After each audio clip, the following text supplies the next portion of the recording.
Hello friends, this is सपना पांडे दीक्षित। आज हम पढ़ने वाले हैं सब्जेक्ट वर्ब एग्रीमेंट। आपने थंबनेल में देख ही लिया होगा। इसके पहले मैंने प्रीपोजिशन पूरा कवर करा दिया है और प्लेलिस्ट भी बना दी, आप जाके वहां पे विजिट करके देख सकते हैं। और आज हम शुरू करने वाले हैं subject verb agreement. Subject verb agreement क्या होता है, इसमें क्या होता है, हमको एक सेंटेंस दिया होता है, उसमें सब्जेक्ट को देखते हुए हमको वर्ब लगानी होती है। आप सोचेंगे कि ये तो बहुत ही इजी है, ये इजी है, पर कभी कभी हम सिंगुलर नंबर क्या है, प्लूरल नंबर क्या है, यही नहीं समझ पाते हैं और एग्जाम में ये उल्टे सीधे सवाल आते हैं जिसको देख के हम कंफ्यूज हो जाते हैं कि ये सिंगुलर नंबर है या फिर प्लूरल नंबर है। एग्जामिनर जो होता है वो आपको घुमा के क्वेश्चन देता है। उसके लिए हमको क्या करना होता है, रूल बाय रूल चलना होता है। एक एक रूल यदि हमको क्लियर होगा तो हमारा क्वेश्चन कभी भी गलत नहीं होगा। जैसे कि एग्जाम्पल के लिए मैं बता देती हूँ सब्जेक्ट वर्ब एग्रीमेंट है क्या। जैसे कि यदि मैंने एग्जाम्पल यहाँ पे लिखा राम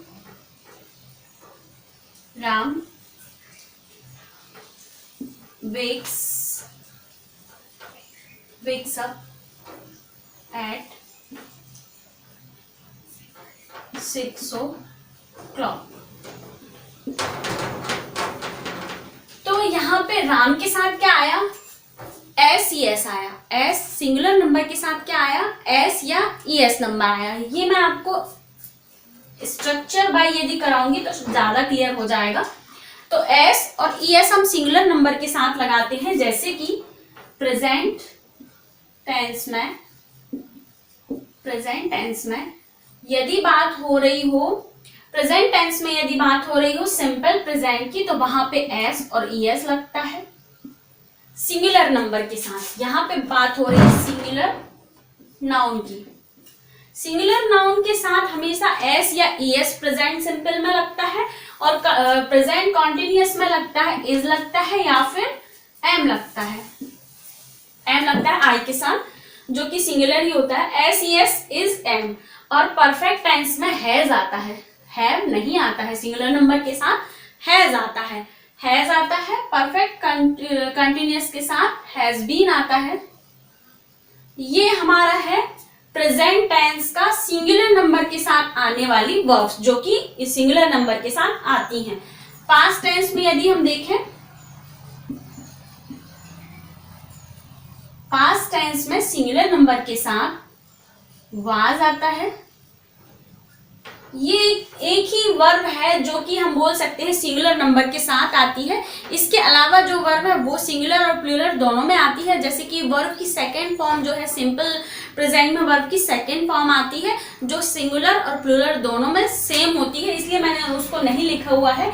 ये वाज केवल ये एक ऐसी वर्ब है जो कि हमको आगे जाके कंफ्यूज करेगी। सेम एज फ्यूचर में भी सेम ही होती है लगभग। तो आगे जा हम एग्जाम्पल से ये और रूल से एकदम क्लियर ये हमारा कॉन्सेप्ट हो जाएगा। जैसे कि हम देखते हैं रूल नंबर फर्स्ट, ऑफ यानी में से का नियम। ऑफ यानी यदि सेंटेंस में कहीं पे भी ऑफ दिया हो, ऑफ यानी होता है इतने में से इतना। ऑफ दिया हो, ऑफ का मतलब का की के भी होता है, लेकिन यदि सेंटेंस में दो नाउन दी हो और बीच में ऑफ दिया हो तो वहां पे में से का उसका सेंस निकलेगा। ऑफ के बाद हमेशा क्या होगा कि किसी सेंटेंस में यदि ऑफ दिया हो तो ऑफ के बाद हमेशा प्लूरल नंबर नाउन होगा, और ऑफ के पहले सिंगुलर भी हो सकता है और प्लूरल भी हो सकता है, दोनों हो सकते हैं। तो ऑफ के बाद नाउन हमेशा प्लूरल होगी और वर्ब हमेशा पहले वाली नाउन को देख के हमको लगानी होती है। उसका पूरा स्ट्रक्चर कैसे बनता है, noun 1 plus of plus noun 2 plus verb, ये हमारा पूरा स्ट्रक्चर जाएगा। तो हमको यहाँ पे वर्ब एस ई एस वाली लगानी है या प्लूरल नंबर में जो चलती हैं वो वाली वर्ब लगानी है। उसके लिए हम क्या करेंगे, नाउन नंबर फर्स्ट को देखेंगे। जो नाउन पहली होगी, हमको ऑफ के बाद जो नाउन दी हुई होगी उसको नहीं देखना है हमको, और किसको देखना है, नाउन नंबर जो फर्स्ट दी होगी हमको वो देखना है। एग्जाम्पल देख लेते हैं। The price of the jeans, यदि यहाँ लिखा है आर रीजनेबल,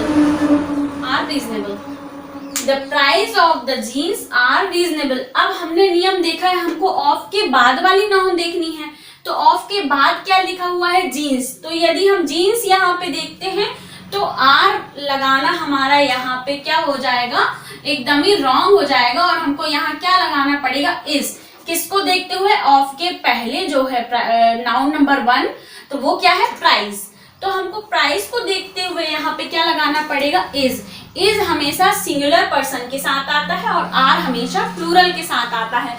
तो प्राइस हमारा सिंगुलर है, ये कैसे पता चला, जब भी अनकाउंटेबल नाउन दिया हो, किसी भी सेंटेंस में अनकाउंटेबल नाउन हमेशा सिंगुलर होती है, और प्राइस हमेशा इसलिए कैसी होती है, सिंगुलर होती है। तो सिंगुलर के लिए हमको इज लगाना होगा। सेकंड देखते हैं, collecting match boxes are one of his favourite time pass. Match boxes collecting करना उसका फेवरेट क्या है, टाइम पास है। अब टाइम पास की बात हो रही है, तो ऑफ के यदि यहाँ हम देखते हैं ऑफ, तो ऑफ के बाद क्या आता है, फेवरेट टाइम पास। तो हमको ना जो वर्ब है, ये वाली वर्ब, ये किसको देख के लगानी, ऑफ के पहले क्या लिखा है, कलेक्टिंग मैच बॉक्सेस। ये पूरा एक है, केवल मैच बॉक्सेस क्या है, हम बॉक्सेस प्लूरल नंबर है, लेकिन बॉक्सेस को देखते हुए नहीं लगा सकते हैं। उसकी ये सेंटेंस में क्या दिया है, कलेक्टिंग मैच बॉक्सेस। तो यहाँ एडजेक्टिव दिया हुआ है। कलेक्टिंग मैच बॉक्सेस क्या है, एक पूरा एक एडजेक्टिव है कि ये उसकी विशेषता है, टाइम पास है या उसका एक ही टाइम पास है। टाइम पास यदि हम बोलेंगे तो टाइम पास एक ही होता है, तो उस एक ही टाइम पास है क्या उसका, कलेक्टिंग मैच बॉक्सेस उसका एक टाइम पास है जो कि बहुत ही फेवरेट है। तो one of his favourite time पास। तो यहाँ कलेक्टिंग मैच बॉक्सेस को देखते हुए ये आर यहाँ पे गलत होगा, यहाँ पे क्या आएगा, इज आएगा, क्योंकि शौक या टाइम पास तो एक ही होता है, तो ये एक है उसका, ये one of his favourite time पास। तो इसलिए वन ऑफ के पहले क्या आया, वन। यदि हम इसको वन, इसके पहले वाली संज्ञा को भी देखें, ये वाली इसको वन, तो वन को देखते हुए भी वहां पे क्या आएगा, इज आएगा। तो आगे चलते हैं, one of the books have been missing. उनमें से एक बुक कैसी है, मिस हो गई है। तो मिस हो गई है तो ऑफ के पहले क्या है, वन। तो ये वन को देखते हुए ये हैव यहाँ पे क्या हो जाएगा, हमारा रॉन्ग हो जाएगा। तो हैव की जगह क्या आ जाएगा, हैज। हैव की जगह आ जाएगा has. One of the books has been missing. अब यहाँ पे ऑफ के बाद क्या दिया है, बुक्स। तो हमको क्या करना है, ऑफ के बाद वाली नाउन को नहीं देखना है, उसको पूरी तरह से इग्नोर करना है। हमको ऑफ के पहले दी हुई नाउन को देखना है, और यदि ऑफ के पहले दी हुई नाउन अनकाउंटेबल है यानी गिनने योग्य नहीं है, तो वो हमेशा सिंगुलर मानी जाएगी, और सिंगुलर के हिसाब से हमको वहां पे is, am, are, has, have कोई भी वर्ब लगानी है। तो ये हमारा ये फर्स्ट रूल था ऑफ का। इसके बाद हम चलते हैं अगले रूल पे। और प्लीज गाइस, यदि आपको हेल्पफुल लगे और आपको समझ आता हो तो प्लीज लाइक, कमेंट और शेयर जरूर करें। अपने व्यू कमेंट बॉक्स में छोड़ें। यदि आपको कुछ समझ नहीं आता है तो भी आप कमेंट बॉक्स में अपना व्यू ड्रॉप कर सकते हैं, तो वहां आपको क्लियर कर दिया जाएगा।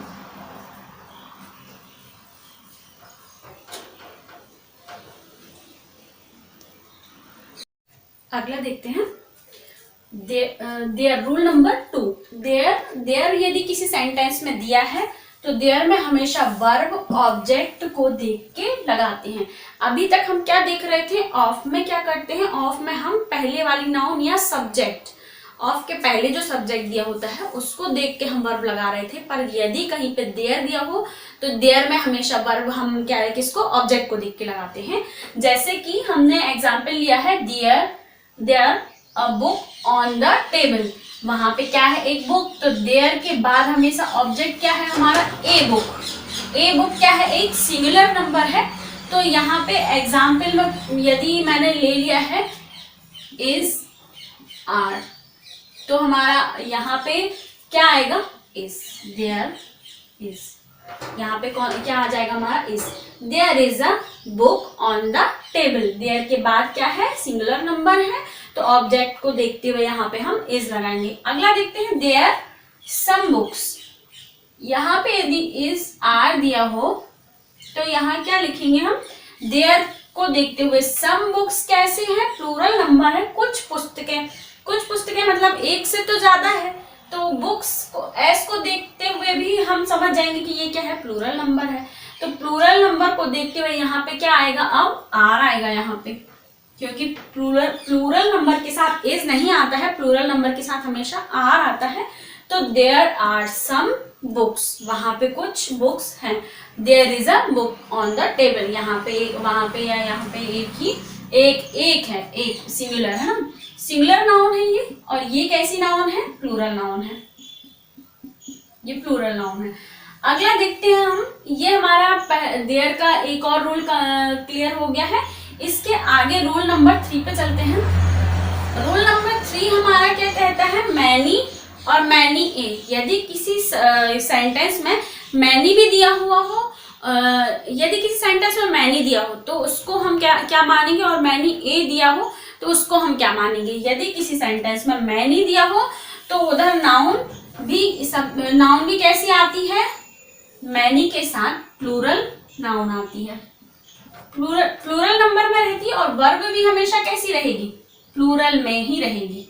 वर्ब भी प्लूरल रहेगी और नाउन भी कैसी रहेगी, प्लूरल, दोनों प्लूरल में होगी। यदि वहां पे नाउन यदि सिंगुलर है तो हमको वर्ब भी सिंगुलर करनी होगी। और यदि मैनी दिया हुआ है, मैनी अपने आप में एक प्लूरल नंबर है, लेकिन मैनी के साथ यदि ए आ जाए, मैनी के साथ यदि पीछे ए आ जाए, आगे नहीं पीछे यदि ए आ जाए, मैनी के बाद ए आ जाए, तो वो यहाँ पे नाउन भी कैसी हो जाएगी, सिंगुलर हो जाएगी, और वर्ब भी कैसी हो जाएगी, सिंगुलर हो जाएगी। दोनों कैसी, सिंगुलर फॉर्म में आएंगी। यदि मैनी ए के बाद कभी भी वर्ब यदि हम इग्नोर कर भी दे, कभी कभी क्या होता है कि सेंटेंस में ये ऐसे ऑब्जेक्ट बना के भी दे दिया जाता है कि आप इनकरेक्ट ढूंढो, तो उसमें किस पार्ट में इनकरेक्शन है, तो वर्ब तो आपको नहीं देगा। जैसे कि सब्जेक्ट वर्ब एग्रीमेंट, ये हमारा पूरा एक चल ही रहा है चैप्टर, तो वो क्या करेगा, मैनी ए के बाद यदि यहाँ पे प्लूरल नाउन दे दी तो वहां पे करेक्शन हमें कहाँ करनी होगी, बी पार्ट में, तो वहां पे हमें बी पार्ट चूज करना होगा। लेकिन यदि मैनी ए के बाद सिंगुलर नाउन है तो वो सही होगा। तो वहां पे हमें वर्ब यदि, फिर वहां पे क्या होगा, वर्ब दी होगी प्लूरल में, तो हमको थर्ड में इनकरेक्ट करना होगा, या तो फिर वहां फिल करने दिया होगा कि वर्ब को आप फिल करो, ए सिंगुलर है कि प्लूरल है, तो आपको वहां फिल करना होगा। आपको कंफ्यूजन ना बढ़े इसलिए मैं एक एक एग्जाम्पल ले लेती हूँ मैनी के साथ। ये मैनी का एग्जाम्पल है, मैनी बॉयज वर देयर, वहां बहुत सारे लड़के थे। तो ये वर, यहाँ मैनी को देखते हुए ये बॉयज भी सही है हमारा और वर भी सही है, दोनों सही है। अगला एग्जाम्पल देख लेते हैं हम, many a boy is there. Many a, अब यहाँ पे क्या आ गया है, ए, तो यदि यहाँ पे एस लगा होता तो वो क्या हो जाता, इनकरेक्ट हो जाता, और इज क्या होगा, फिर ये इनकरेक्ट है तो अगला पार्ट भी इनकरेक्ट होगा। लेकिन यदि यहाँ पे सिंगल बॉय दिया है, सिंगुलर नाउन है, तो ये भी सही होगा हमारा और ये भी सही होगा।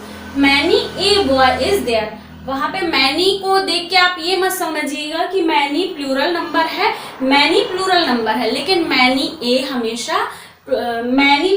हमेशा सिंगुलर नाउन होती है। तो many a boy is there, many boys were there, दोनों ही हमारे ग्रामेटिकली करेक्ट हैं। तो आपको लगे हेल्पफुल तो आप ले लीजिएगा स्क्रीनशॉट, और प्लीज गाइस लाइक कमेंट और शेयर जरूर कीजिए।